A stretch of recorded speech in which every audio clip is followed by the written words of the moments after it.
Let us get to the great Dr. Hill, Michael Hill, president of the League of the South, and he should be on with me right now. Michael, are you there? I'm here. How are you, sir? Patrick, I'm doing just fine. I appreciate you having me on your show again. Well, we like to have interesting people on the show, and we like to have people who don't apologize for what they believe, no matter if it's something that is oppositional to the way that I think. It's always good to speak with people who have got core convictions about them and dignity about them, and certainly you constitute one of those individuals, Dr. Hill, and it's my pleasure to have you back on the show. Let me well, I appreciate it. Let me ask you, how, again, you may have told me this in one of our previous conversations, but the League of the South was inaugurated in what year? We formed the league in the summer of 1994, so we've been around for a little over 27 years now. What was the impetus behind the formation of the League of the South? Well, I had belonged to several, what I thought then were hard right conservative organizations. I won't necessarily name them here.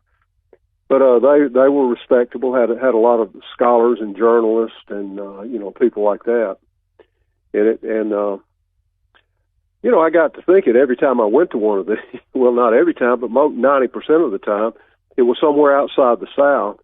And among all these so-called conservatives, nothing was ever said about preserving the South and the South's traditional culture, about the history of the South vis-a-vis the history of the founding of the country, or certainly vis-a-vis the North, the Union, as it was called from 1861 to 65.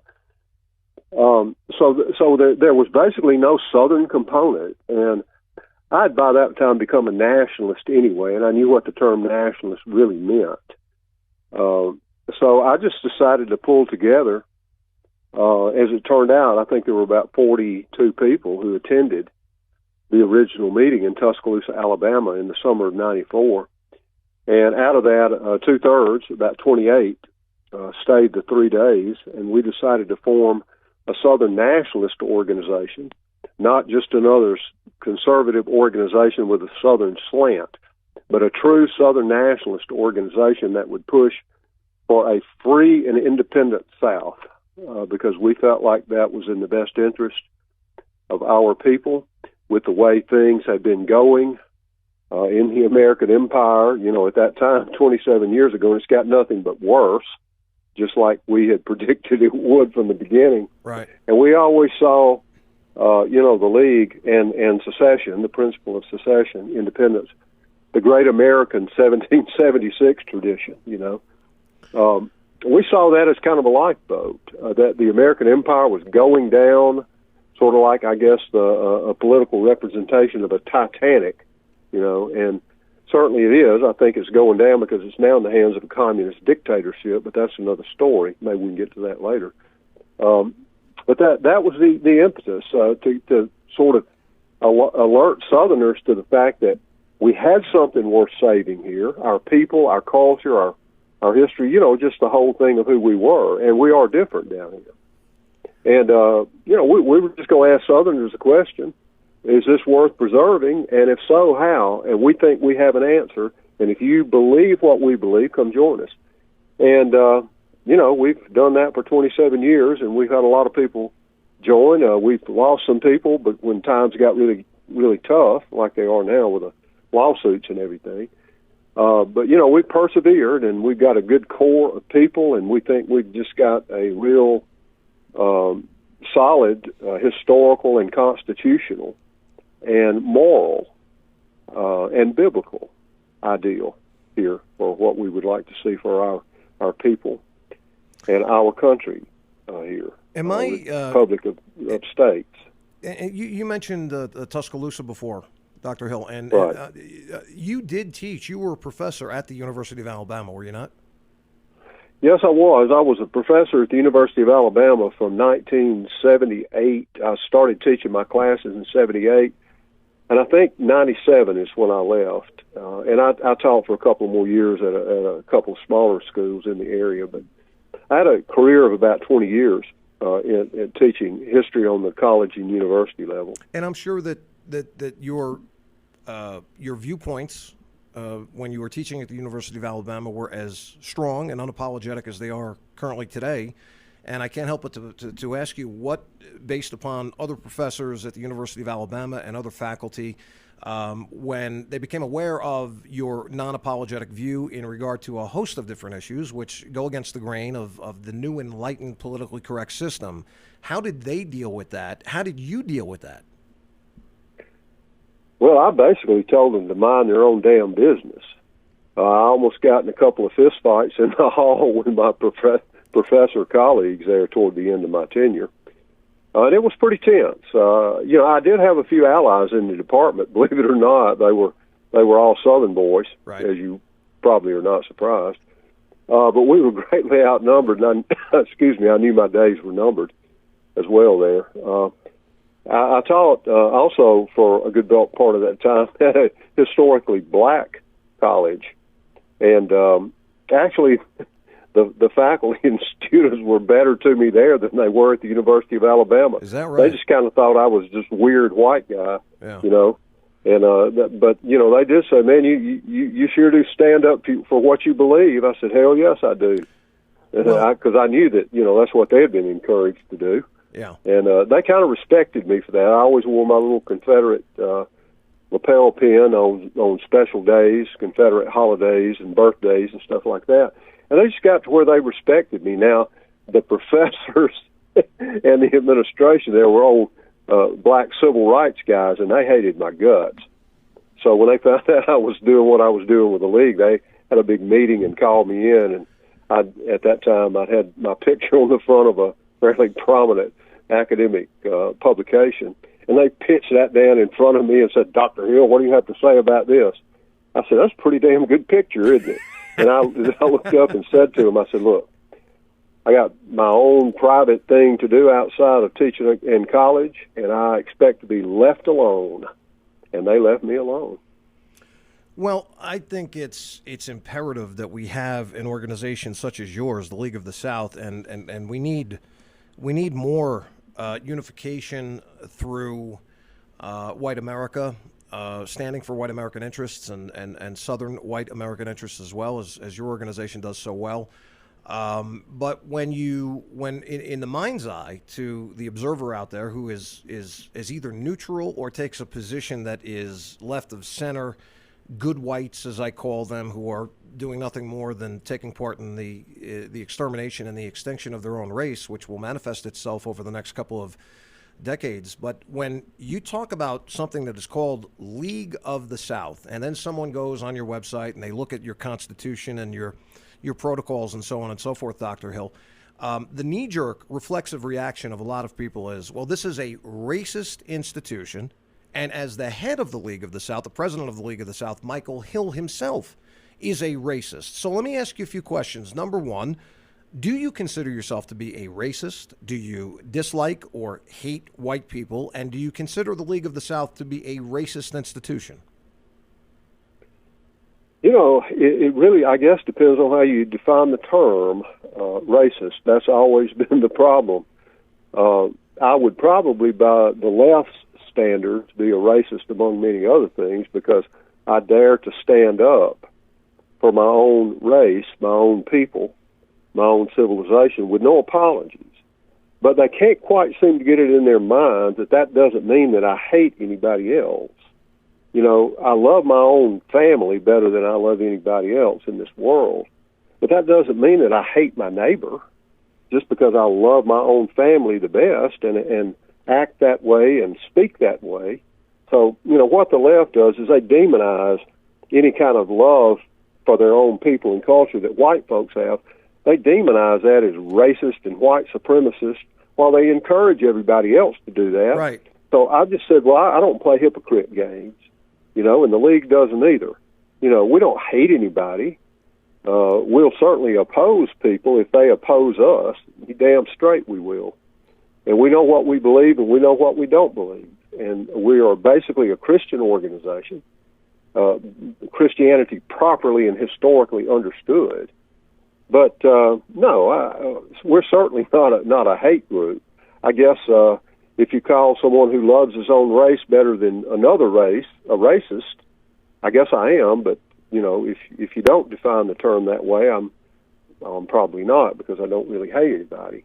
So that's kind of how I answer that. That's the never-ending question in the minds of many people: is why are there different rules for different people? If you're black and you want to take pride in your race and your people, you should be permitted to. As far as I'm concerned, I highly encourage that. I've never cared. I say, yeah, go ahead. Right. Be proud of who you are. God made you that way. Hell, be proud of who you are. You're dishonoring God. But why is it? And that goes for white folks too. Right. But why is it that white folks are intimidated by various people out there and organizations that, if you're proud to be white, you should keep that to yourself. And if you proclaim that you're proud to be white, you are considered to be a host of negative things. And speaking of the definition of racism, I think that has undergone a radical change in such a short period of time. I talked about a story in the first hour of the show tonight that there's a school teacher in a school district in Virginia. You've probably heard about this, Dr. Hill.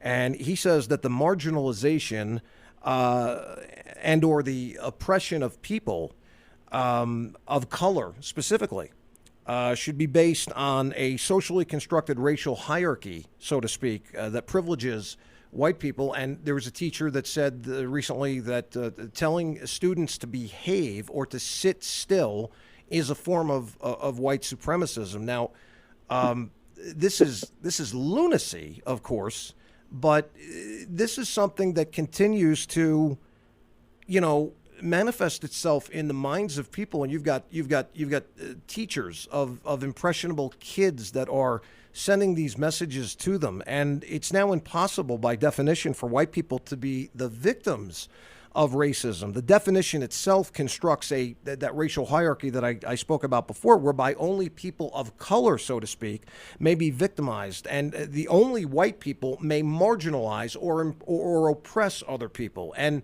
this whole thing, of course, makes no sense whatsoever, but it's the calling card of today. You see it with politicians, you see it with teachers and different school administrators. I'm sure, professors and colleges across this country are involved in this. Hollywood and sports and everything is involved in this. And so that we get back to your organization and you fighting against much of this, if not all of it. Your organization, to me, and by the way, does your organization preclude people of color from joining your organization? Yeah, we're a whites only organization. Okay. We're white. You don't have to be a Christian, but you do need to be, let's say, so someone might not say, hostile to okay, Christianity. But most of our people are Christians, even though we do have some who are not. But yeah, we're an all white. This is a European organization. Okay, I have no issue with that. But others might look at the League of the South and they might say, well, this is a racist institution. Just listen to the words of Dr. Michael Hill on this radio show online I heard the other night, and he said that, no, they're a white-only organization. How do you respond to that kind of criticism? Well, I just say everybody has a right to associate with whom they wish. Right. We're not breaking any laws. We're not breaking any moral codes. This is, all hypocrisy to say, oh, well, we need a black student union, or we need a black this or black that. Well, okay, that's fine. Have it. But at the same time, if we want a white thing, we'll have it. We don't care what people think about stuff like this. I mean, we got as much right as anybody, and I just look somebody in the eye and say, so what? You can call me whatever you want to, but this is what I believe, and this is what I'm going to do. Well, so, I love your... And people kind of like that attitude, I'm sure they do. And when juxtaposed against other organizations, many now, which have seemed to come one after the other, especially in the last couple of years, where you've got only a black organization this and black organization that, and they proudly, brazenly talk about how this is only a black person's group. Of course, they're never criticized. They never come under any kind of controversy. But your organization, of course, and others would. And there's, for the common sense person out there who compares and contrasts one organization that is for one people against another organization that is exclusively for another set of people, to me, they don't have any ice to cut, because you can name chapter and verse the amount of organizations that are either black only, Hispanic only, Asian only. There's no reason why there shouldn't be able to be, as is the case with your organization, a white-only group. But, the thing is, as you know, Dr. Hill, that we've reached the stage in this country where we're engaging in racism, people like yourself and me and just about every other white person that is walking around on American soil right now, that we're engaging in racism simply by being white. Isn't that something? Unreal. I mean, any people that allows themselves to be labeled and cowed, particularly by the small group that's doing this, it's in control of all of this apparatus that pushes the narrative in this country and in the West now in general. And I think your listeners know who I'm talking about. The ones that own the media and banking and control academics and pretty much control the Biden administration are pushing this. And, we know what's going on. We know what was going on for a long time. And these people have always thought that they could stop groups like ours with these, charges of racism and anti-Semitism and xenophobia and God knows what else. And we just said from the very beginning, these things are not going to derail us. If they call us that and they spill a lot of ink doing it to try to spread it all over the place, we'll just come back and counter people with the way we behave and the things that we put out for the public.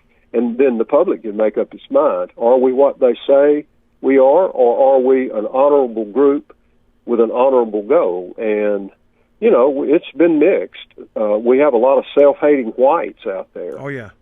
who are committing suicide, by the way. Right.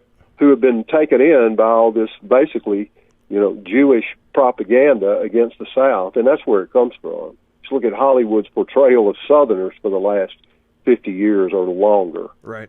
For just one example. So we've known who the enemy was for a long time. We've known what their game was, and we thought that despite what they call us, we were going to forge ahead and be bold about it and not apologize for anything that we believe that is right. And we've lost people. Some people say you're just too radical for me. You're just too in the face of the enemy, and it makes me nervous. I might lose my job if they find out I'm a member of your group. But hey, we're not for everybody. But if you come into the league, you will be among a group of men and women who say what they think and think what they say and are not ashamed of it or afraid to put it out there. So let them call us what they will. No apologies. And we're seeing less and less of that these days. It's 24 after the hour. The great Dr. Michael Hill, president of the League of the South, is with me right now. You got an email, question, suggestion, comment for Dr. Hill, send it my way. RyanRadioshow@gmail.com, RyanRadioshow@gmail.com, and we will get Dr. Hill's response to your email during the course of this hour. In respect to something that you talked about just a few seconds ago, Dr. Hill, in terms of the new way, allegedly, that we're supposed to think about race in this country. It's funny you mentioned that there's some people who feel that your organization might be too radical when you compare the radicalism that is existent in all of this Black Power movement, where, by the way, they don't apologize for what they say, what they do, how they think, the demonization of white America, the anti-white propaganda that continues to make its way through this country each and every day. I'm wondering, though, because of this new racial paradox, so to speak, that we're dealing with right now, has that hindered your efforts to continue to grow in terms of membership, or has it actually compelled more people to be as disgusted with the system as people like yourself and myself are, and they've decided to join the league? Where do you stand in terms of that as far as membership is concerned? Well, it's a mixed bag, Patrick. When you get radical, you lose some. You've gone past where some people are comfortable. But at the same time, you pick up others who say, that's just exactly what I've been looking for. So that's been the same way it's been with us. We've had a gradual changeover of membership, although we have some that have been with us for almost the whole time we've been around, And those are really, really dedicated people. But we take more in than we lose, and I'm very gratified at that. And we particularly have been this year. Well, that's good to hear. I want to bring up something known as the 1619 Project by Nicole Hannah-Jones, who has been writing anti-white screeds at least since she was a college sophomore. And in a letter to her college paper, she wrote this, quote, "The white race is the biggest murderer, rapist, pillager, and thief of the modern world. Not only were the white people in America's past barbaric devils, but the descendants of these savage people continue to harm the black community to this day." She also wrote that blackness teaches that blackness is everything that ennobles this country, and whiteness is everything that debases it. Now, before you answer those things that she wrote, I have always reminded my audience, and no one will be able to convince me of anything otherwise, Dr. Hill, that white America has set unprecedented records throughout the last several decades in their assistance of trying through government-sponsored programs and public-private partnerships and things like that white America has bent over backwards to accelerate the rise of black America in this country, to the point where I don't think you can find another group of people in the world who have done as much for another race of people as white people in this country have done for black America. And I also might add that we have now more black businesses in this country than ever before. There is more black wealth in this country than ever before. There are more black people in positions of authority and prominence, everything within the business and that sector, and different industries and political establishment, mayors, governors, school board presidents, CEOs, so on and so forth. So when I read these things, like I just read to you by this Nicole Hannah-Jones, speaking of the 1619 Project and the absurdity of her notes, I really question the molecular makeup in the brains of so many of these people who fail to recognize the way that white America has done all of these things to see that previously accelerated, as I said, I previously said, the acceleration of black America in this country. I mean, it's almost like everything that white America has done for black people in this country has been, it never happened. And this attack on white America now is more brazen and more concentrated than ever before. But in lieu of what she said in her letter to the college paper, not only were white people in America's past barbaric devils, but the descendants of these savage people continue to harm the black community to this day. She also wrote that blackness is everything that ennobles this country. Whiteness is everything that debases it. What are your thoughts on that? Where do you start? Exactly. That has nothing to do with history. It has nothing to do with reality. It has nothing to do with the truth. That is the screed, propagandistic screed of someone who would, if she could, be a murderess against the white people. I'm sure she would like to see a repeat of Haiti in the early 19th century, when the Negroes there staged an uprising and murdered every white person on the island. So yeah, that's neither grounded in history nor truth. It's just a screed of someone who would like to see white genocide happen, and that's their goal, is white genocide. If people haven't been keeping up with that, I mean, you look at the writings of not only Negroes, such as this one that you have just quoted to me, but Jewish authors like Noel Ignatieff, who, thank God, is now dead, who wrote that the solution to all the world's problems was to eradicate whiteness. And there's some fat, Jewess, ugly Jewess, but I repeat myself, out there, and I can't remember what her name was, but she said that the white race was a cancer of the globe. I mean, they are just open and in your face with their hatred but you're the radical, of white people, Dr. and Hill, their wish for genocide against white people. But you're the radical one. They want our country, they want this land that we built. We built it. But Dr. Hill, you're the radical one. Don't forget. Yeah, you're the right. radical one. Well, I really am in today's world. Oh, yeah, and so too am I.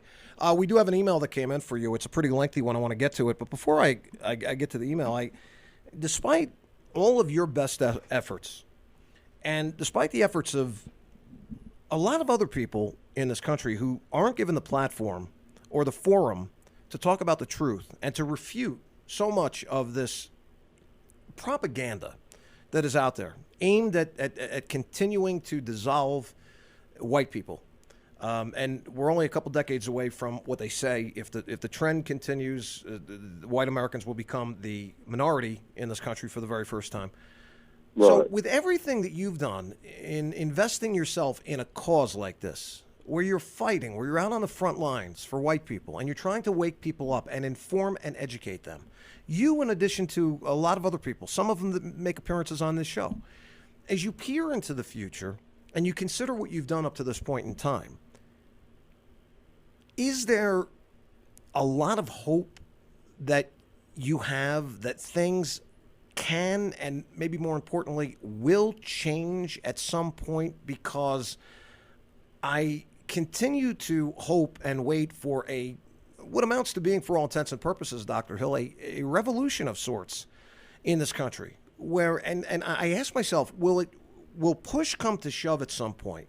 Will there be a line of demarcation that will be crossed where white people will suddenly snap to and wake up to the reality that their country is being hijacked from them every single day? Slowly but surely, it's happening.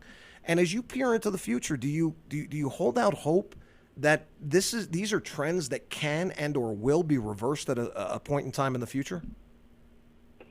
Yes, I do. I'm very hopeful, and I always have been, for two reasons.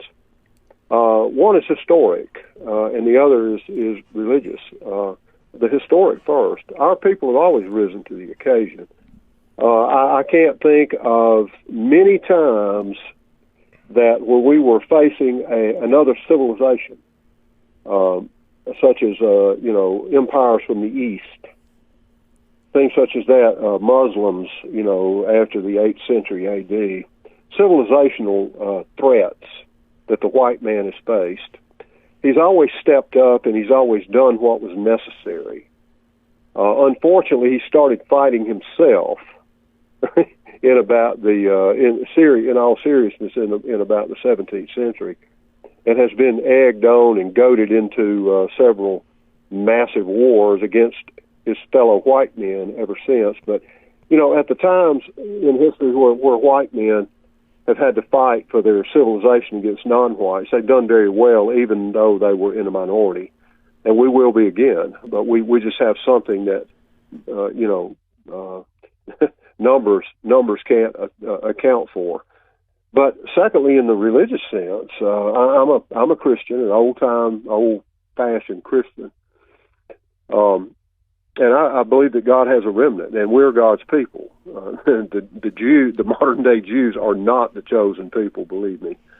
I believe that we are Christian white folks, and He is not going to not have a remnant of His people. So yes, we're going to survive, and we're going to eventually prosper. But as a Christian, I want people to get down on their knees, turn their face back to God, and ask forgiveness for being so slack in giving up such a blessing that he had given our ancestors, giving it up so easily. We should be ashamed of this in the face of God and our fellow man. And when we do that, I think God is going to give us victory. He's given our people victories in the past over great odds. And I think if we do this and are brave and steadfast in what we do and speak the truth, that we'll end up winning. And if we don't, we will have done our duty. So duty is ours, consequences are up to God. But I'm very hopeful. Well, a couple of emails have come in for you, Dr. Hill. We'll get to those in a second. But based upon what you Sure. just said, and you invoked the word Christianity, and I'm sure you've heard this or read this at certain times, where a lot of white patriots seem to believe that Christianity is the wrong spiritual movement for white America because they view it as almost too forgiving, non-aggressive.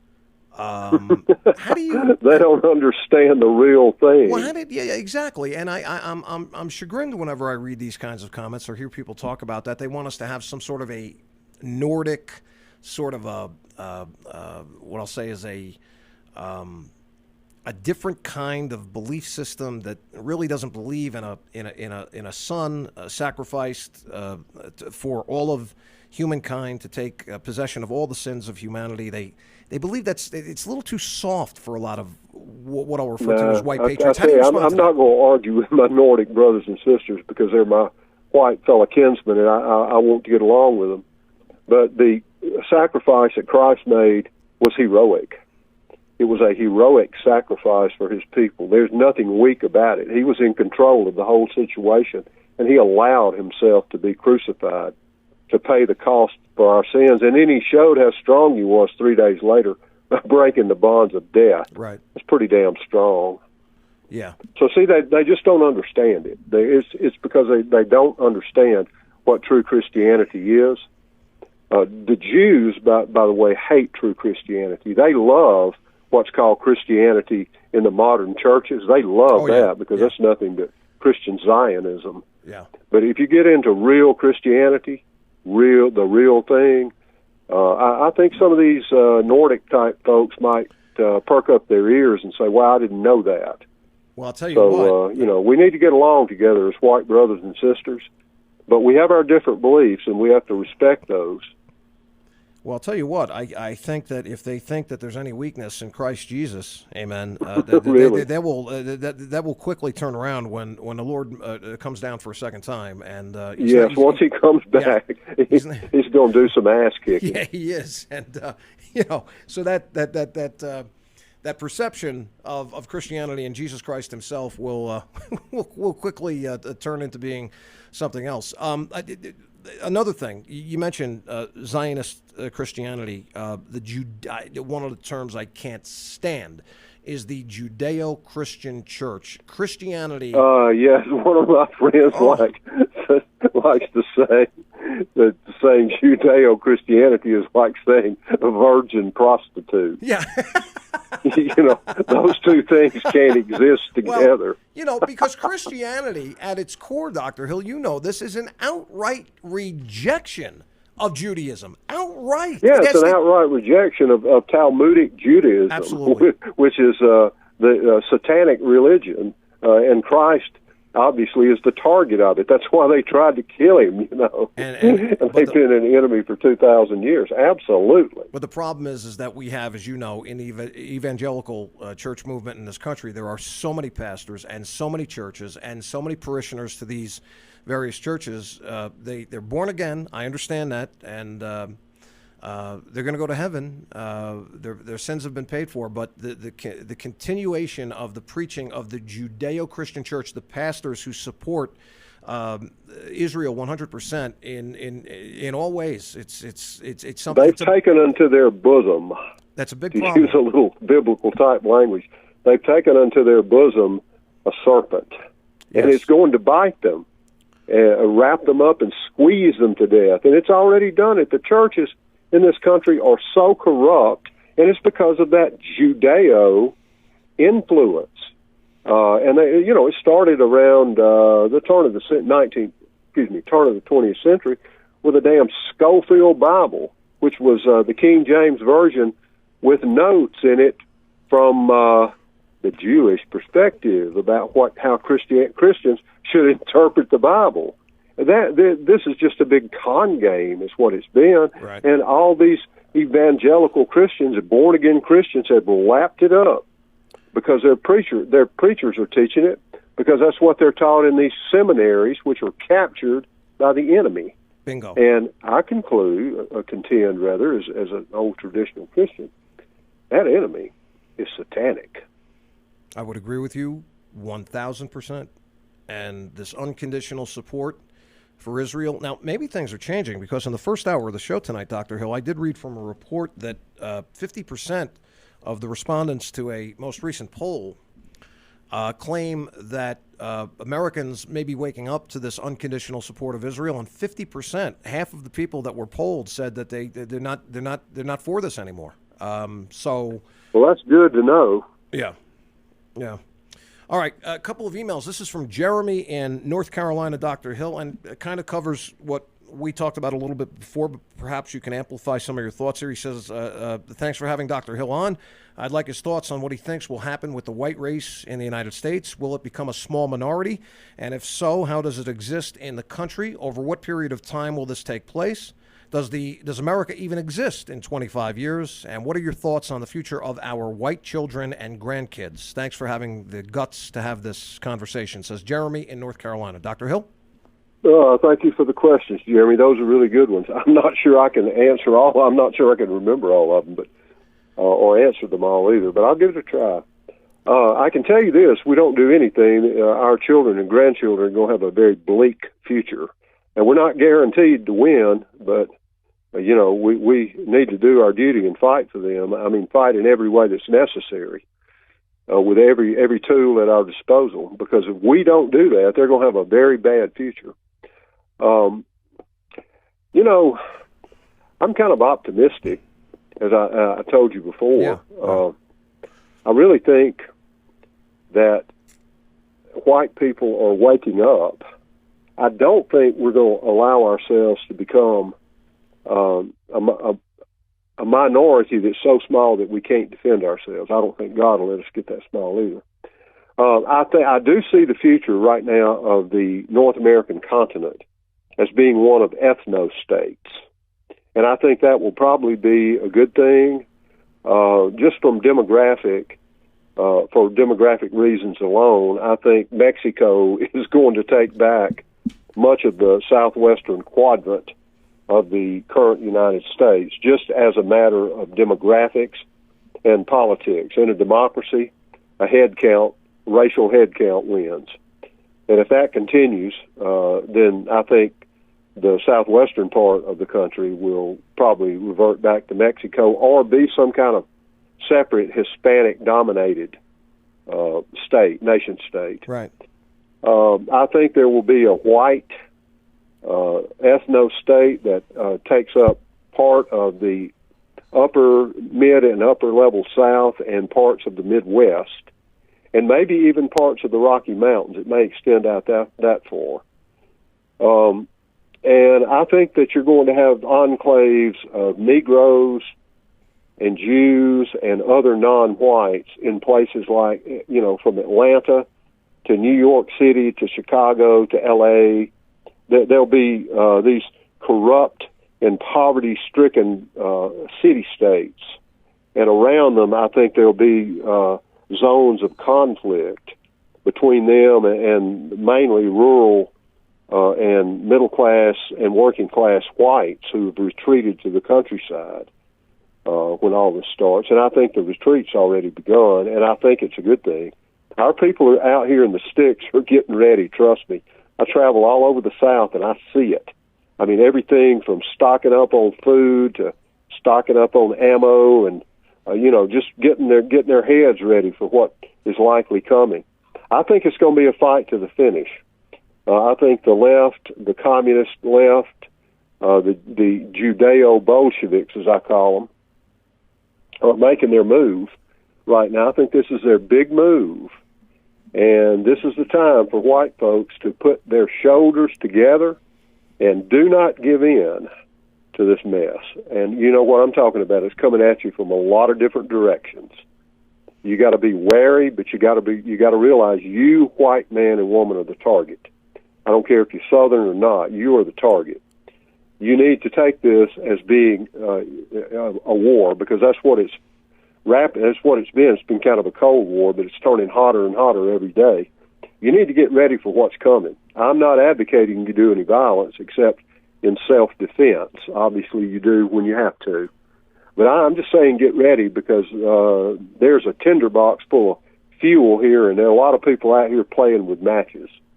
So, just be prepared. I've lived a long time. I'll be 70 on my next birthday. And I've seen a lot, done a lot, but I had never seen a time like this.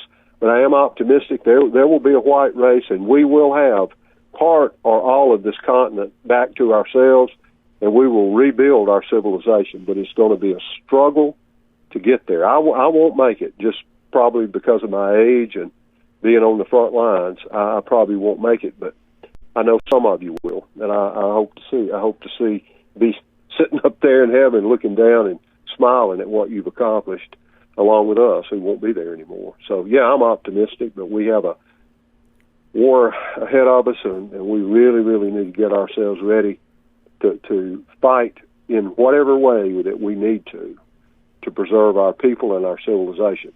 That's where we are. Why do you think that, and it's really dispiriting when I think about it, I'm sure it is for you and other people like us, but why do you think that so many white people have lied down in the face of what should be obvious to them is a hostile enemy that includes different factions that are out there? Why do you think, I mean, is it peer pressure? Is it the reluctance to, I mean, a lot of these people, Dr. Hill, as you probably can surmise on your own, they'll talk about the true feelings that they have behind closed doors or in the comfort of their vehicle with other people that they know, family members, friends, whatever. But in terms of being courageous enough to let their feelings be known in a public arena, this is the biggest issue to me. And they would rather go along to get along, seemingly, than take on a negative connotation, a label that may be affixed to them because they spoke out in their own self-defense and for their own self-preservation and for future generations of whites in this country. There seems to be a complete and total reticence with far too many people in this country who are white to speak the truth and to be unapologetic in doing so. Why? Well, there's unlike for other groups, there is a price to pay, a set of penalties, if you will, for whites. Everything from social ostracization, being turned away by the upper crust of the country club, and looked down upon as some kind of weirdo radical, some racist Klansman, is all the epithets they use. But it also has a more immediate economic effects. You can lose your job right. if you're white and you say the wrong thing, i.e., you speak up in your own defense or the defense of your people and civilization. When you think about the absurdity in this, that white people, but still the majority in this country, whose ancestors founded the country, can't even speak out favorably in their own defense, what a sad and pitiful situation we've allowed ourselves to get into. I don't blame God for abandoning us, I don't either. At least temporarily, for being so damn cowardly, not to stand up. And when we know this is a country that our ancestors created, and they created it for us, and we're just giving it away. And whites now have found themselves in the position where they're being ruled over by an alien people with an alien ideology, and we are having the whip cracked on us now. And it's going to get nothing but worse until we stand up and say, hell no, this stuff is stopping right now. It's stopping. I don't care what price I have to pay, it's going to stop. And when we have that kind of dedication among white folks, and my contention is it's going to have to get worse, they're going to have to feel the pinch. Big time. The wolf's going to have to come to the door for most white folks to get up off their sofas and take the risk that they need to take to save themselves and their civilization and a future for their children and grandchildren. Otherwise, that future is gone.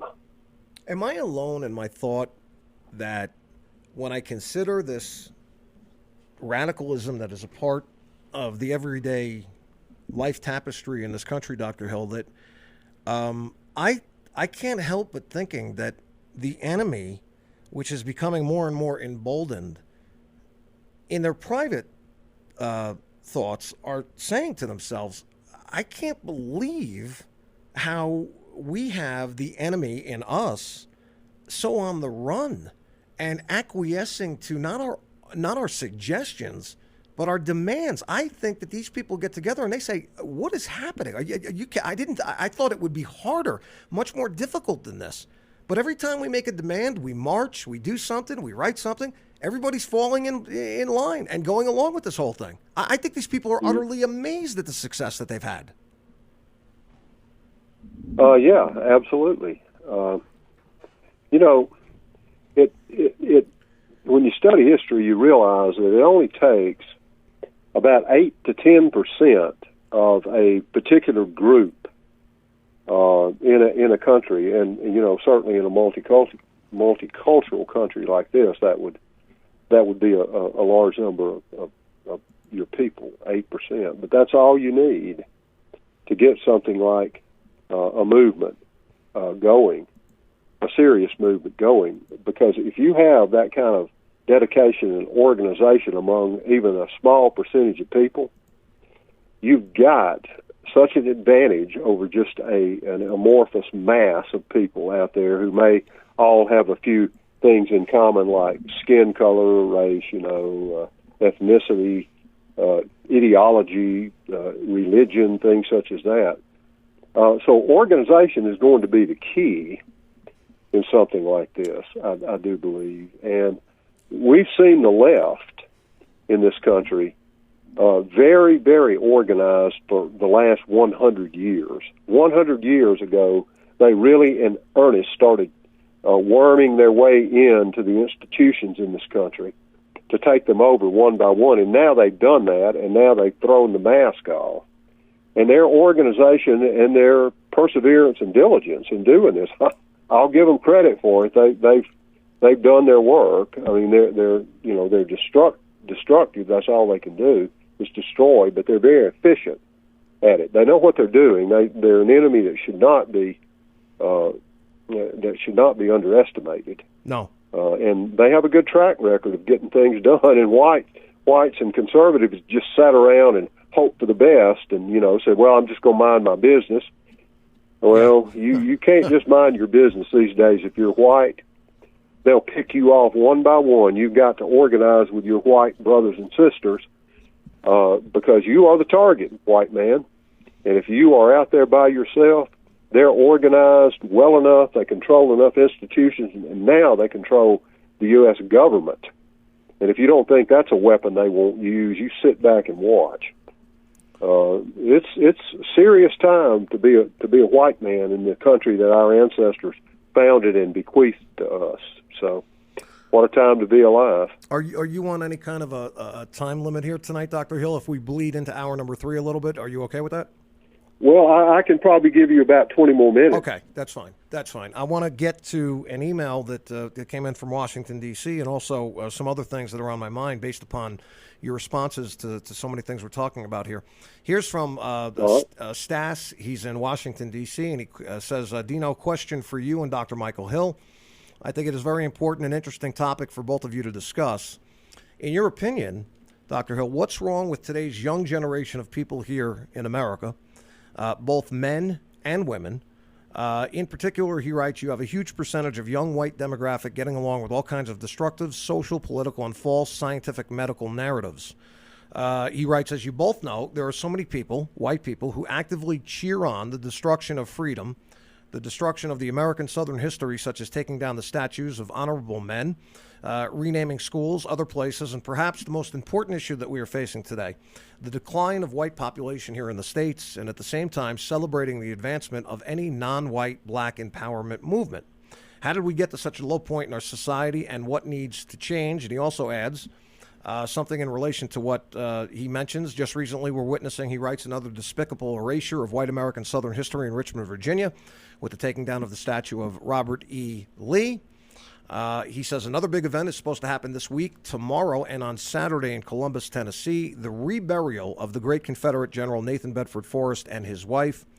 Speaking about that, Dr. Hill is in one of his recent interviews had said that we've let the enemy go too far by allowing this to happen, and he made a very interesting reference to the IRA, the Irish Republican Army, in which there's a policy quoting, every nationalist house that you burn, we burn 3 of yours. In your guys' opinion, I've used that quote many times. Well, he's very aware of that. When the power shifts back to traditional pro-American, pro-Southern people like you, Dr. Hill, should the similar measures be taken against the enemy's monuments, statues, and their history? That's a lot, and I'll repeat anything that you may want me to, but with what you were able to hear, what's your response to that? All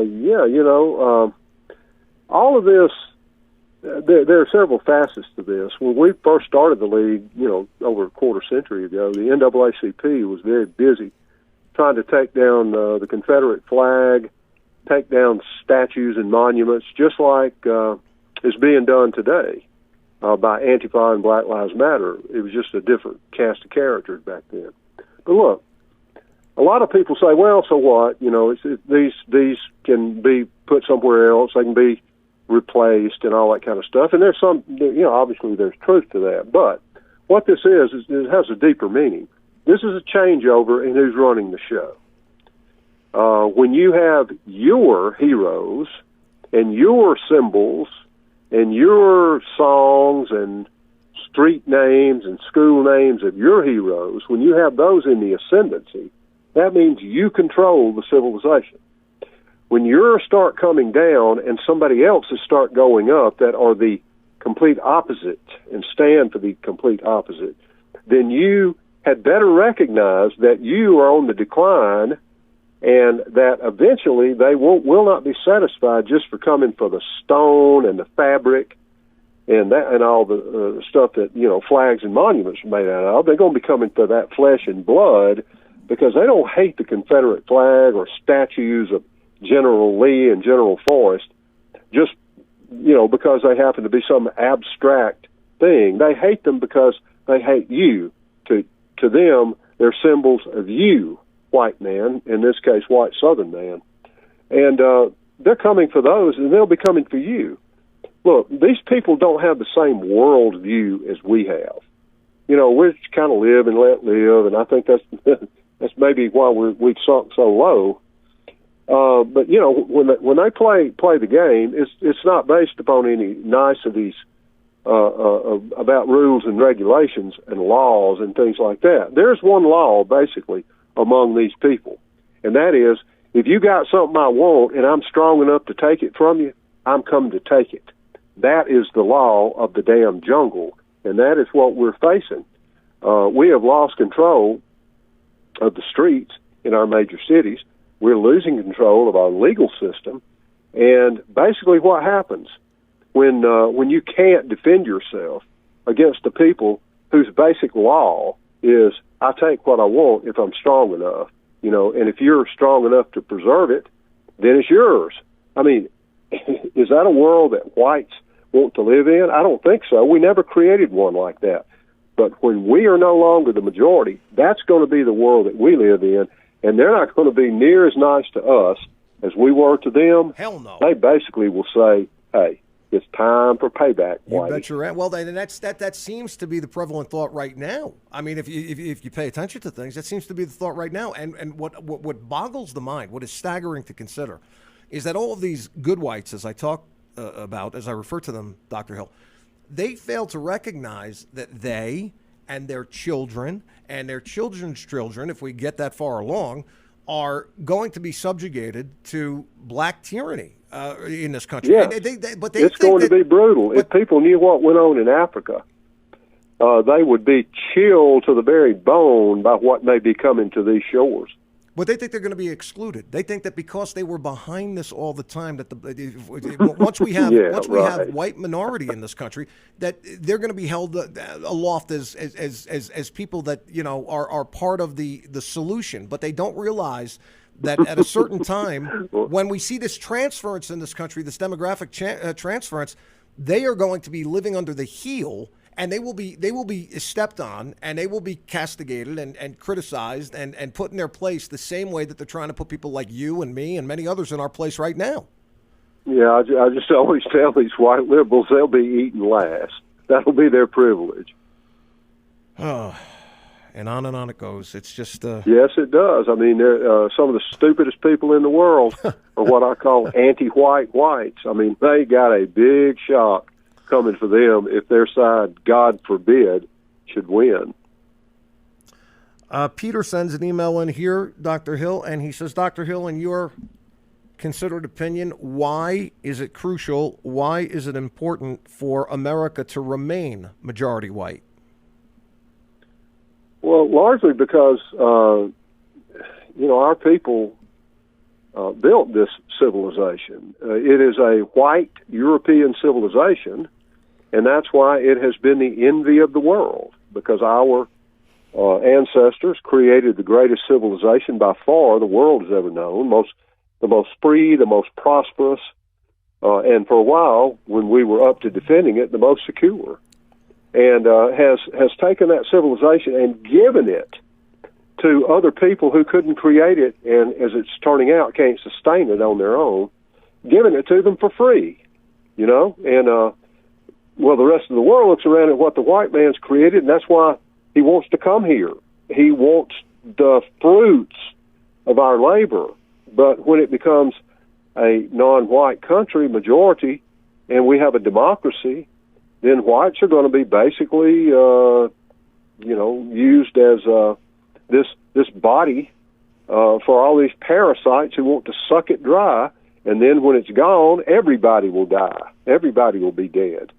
Because if the white man's civilization had not been here on this earth, think of all the millions and probably even billions of people who would not even probably be here right now because of the innovations that the white man has given the world. So, you kill off the white race and you're basically throwing the world back into a system of complete barbarism. Well, the last thing I have for you here, and it's Dr. Hill, Michael Hill from the League of the South. The last thing I have for you, Dr. Hill, is a couple things. Firstly, if anyone, the most obvious picture of what it could be like and probably will be like in this country with a changing demographic and more black control in this country, I think that people should refer themselves to the situation as it has existed over the last 30 some odd years, I believe, down in South Africa, where you've seen a complete paradigm shift in terms of control and influence and power and things of that nature. And those white people that are down in South Africa that are still down there are living under in many ways, a tyrannical rule of a black power establishment, in addition to fending for their lives in terms of so many of the attacks, particularly those farm attacks, which are just atrocious.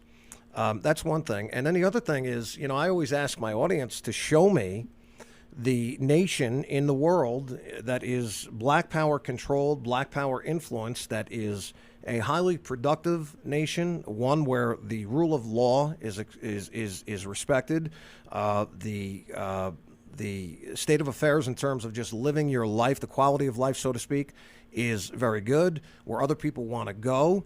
I can't name that black country in this world where that happens. And then the last thing is that when you look, the 65 Immigration Act really changed everything.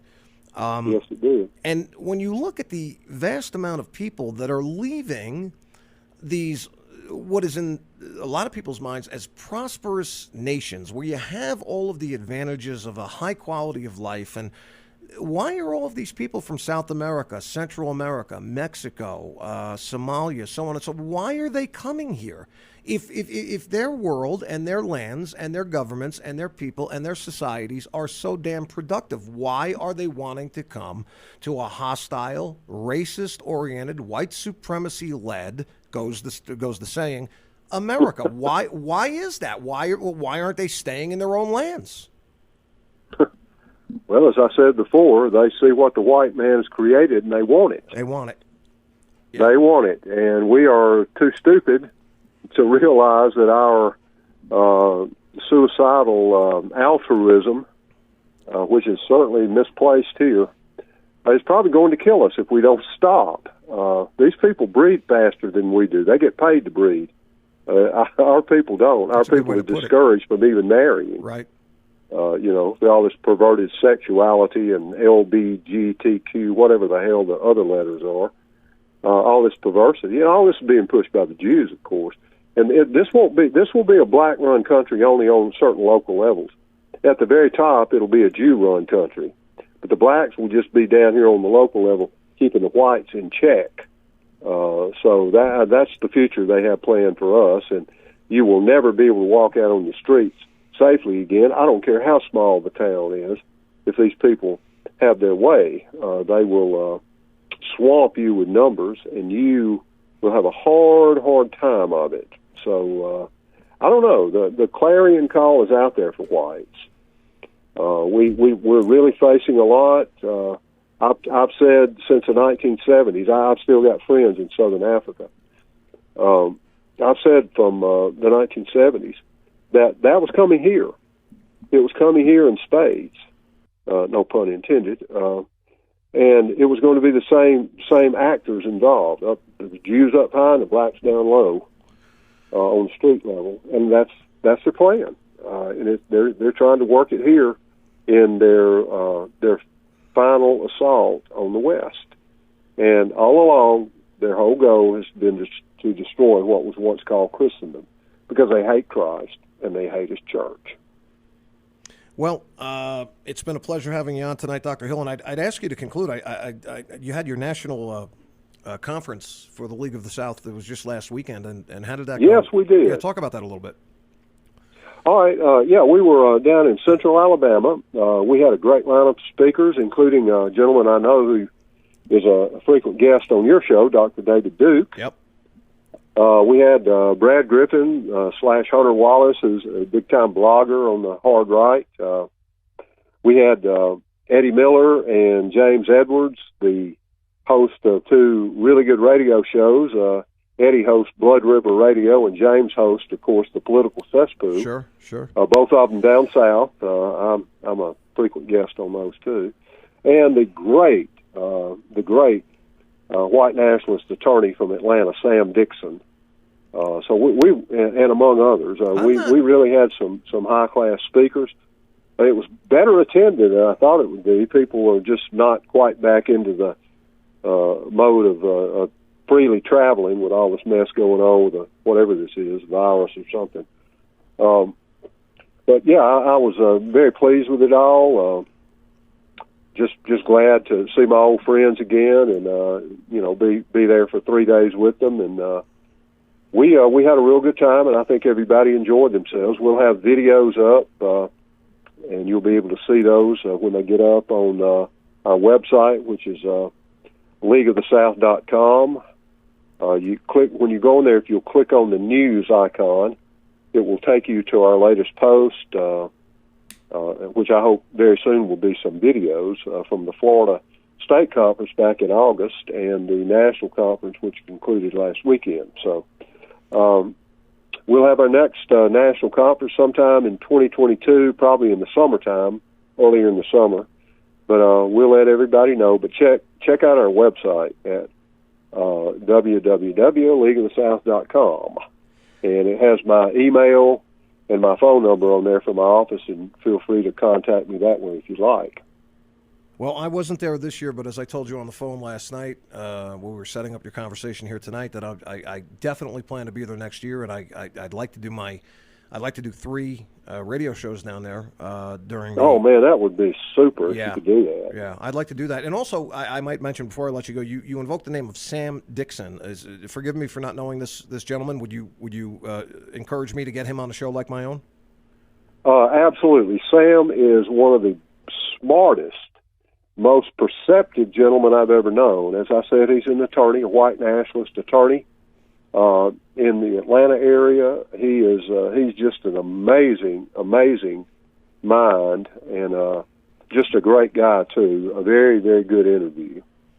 Well, I'm going to have to try to get in touch with him and have him on the show. It is always good catching up with you, Dr. Hill. I appreciate and laud your courage, your conviction, and your resolute efforts toward exposing so many of the nefarious things that are happening out there, that continue to happen, and your organization is valued by people such as myself and many others, obviously. And thanks for your time tonight, and let's do this again a couple weeks down the road. Patrick, the pleasure was all mine. I appreciate the opportunity to be on your show, and I look forward to the next time, my friend. Thanks, Dr. Hill. Take care. Take care. All right, the great Dr. Hill